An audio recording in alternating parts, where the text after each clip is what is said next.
Brush किया हुआ gold है। इसी तरह ये डिफरेंट आपके पास हैं, आप खुद ट्राई कर सकते हो। कलर, बेसिक कलर जो है वो ये होगा, और उसके ऊपर रिफ्लेक्शन मैप चेंज होते जाएंगे। ये लेक है, ये देखें, ये इसमें अब ये कोई लेक है और उसके पीछे ट्रीज लगे हुए हैं, वो नज़र आ रही है। ठीक हो गया। तो नॉर्मली जो मैं रखता हूँ वो मेरे पास कैफ़े होता है, ये वाला। कलर में आप ये चेंज करना चाहते हैं तो आप यहाँ से कलर वाले इसके ऊपर सिलेक्ट करोगे।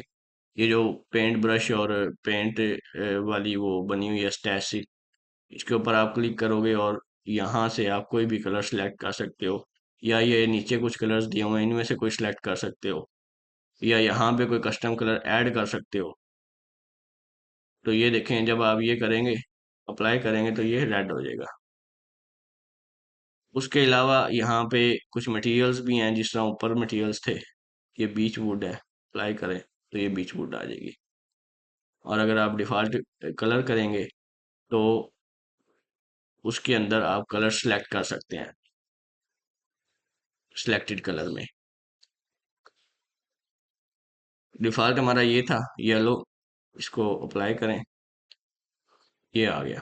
ठीक हो गया। अच्छा, उसके बाद ये सिलेक्टेड कलर है, इसमें आप वाइट बैकग्राउंड सेलेक्ट कर सकते हैं। यहाँ से आप वाइट सेलेक्ट करें और ओके कर दें तो ये वाइट हो जाएगा। अगर आप आर्ट कैम वाला बैकग्राउंड रखना चाहते हैं, आप सिंपली आर्ट कैम पे क्लिक करें और अप्लाई कर दें तो ये आर्ट कैम वाला बैकग्राउंड जो बिल्ट इन होता है वो आ जाएगा। तो नॉर्मली मैं वाइट रखता हूँ, उससे बैकग्राउंड जो है बिल्कुल क्लियर वाइट आता है। तो जो भी वेक्टर इधर उधर रखे हों उनको देखने में आसानी होती है। अच्छा, इसके अलावा इसके अलावा ये कुछ लाइट्स हैं। इसमें जब आप कोई पिक्चर लेके आते हो जिसके ऊपर लाइनें लगी हों और वो विजिबल ना हो, तो हम इन लाइट्स को यूज़ करते हैं। फॉर एग्जांपल मैं कोई पिक्चर इसमें ओपन कर लेता हूँ। ये देखें, इस वक्त ये पिक्चर मेरे पास है, लेकिन यहाँ पे इसका शेड देखें, बहुत लाइट है, लाइनें इतनी विजिबल नहीं है, यहाँ पे विजिबल है।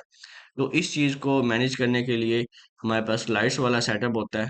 इसमें से हम सेलेक्ट कर सकते हैं कौन सी लाइट हम ऑफ कर दें, तो हमारे जो मटेरियल है, जो हमारा मॉडल है, वो सही विजिबल होगा। ये देखें, ये पॉइंट लाइट सारी मैंने ऑफ कर दी हैं और अप्लाई किया है, तो ये देखें इस वक्त ये इस तरह का नज़र आ रहा है। इसके अलावा एक और लाइट है, डिस्टेंट लाइट। इसको भी अगर हम ऑफ कर देंगे तो ये बिल्कुल डार्क हो जाएगा। तो डिस्टेंट लाइट जो है उसको आपने ऑफ नहीं करना होता, इसको हमने हमेशा ऑन रखना है, और अपनी ज़रूरत के मुताबिक पॉइंट लाइट्स जो हैं उनको ऑन कर लेना है, जितनी हमें ज़रूरत है उसके मुताबिक। अगर आपको क्लियरली विजिबल आ रहा है सारी लाइट्स में तो ओके है। अगर नहीं आ रहा तो आप कोई एक पॉइंट लाइट, खास तौर पे ये ऊपर वाली दो, इनको ऑफ करके आप देख सकते हो कि किस स्टेट में ये सही विजिबल है। तो ये मॉडल के मुताबिक होता है। कुछ मॉडल्स ऐसे होते हैं वो सारी लाइट्स होते हुए भी हमें क्लियरली विजिबल होते हैं, तो उसके लिए इस सेटअप में जाने की ज़रूरत नहीं होती। तो ये था हमारा आज का लेक्चर और आज की क्लास।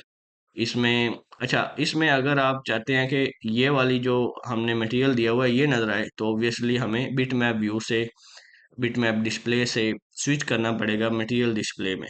ये देखें, तो ये बेसिकली ये तीन डिस्प्ले होते हैं। एक मटेरियल डिस्प्ले होता है, एक बिट मैप डिस्प्ले होता है, और एक एक्टिव रिलीफ लेयर डिस्प्ले होता है। इसमें ये चीज़ें आ जाती हैं कि अगर आपने दो तीन लेयर्स या ज़्यादा लेयर्स बनाई हुई हैं तो जो एक्टिव है वो आपको नज़र आएगी, जो एक्टिव नहीं है वो नज़र नहीं आएगी। फॉर एग्जांपल इसमें हम कुछ बना लेते हैं जिससे हमें ये समझ आएगा।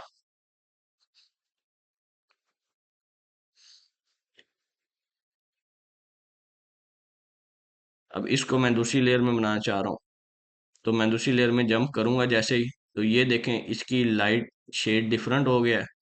और इस राउंड सर्कल के ऊपर मैं अप्लाई कर देता हूँ राउंड शेप।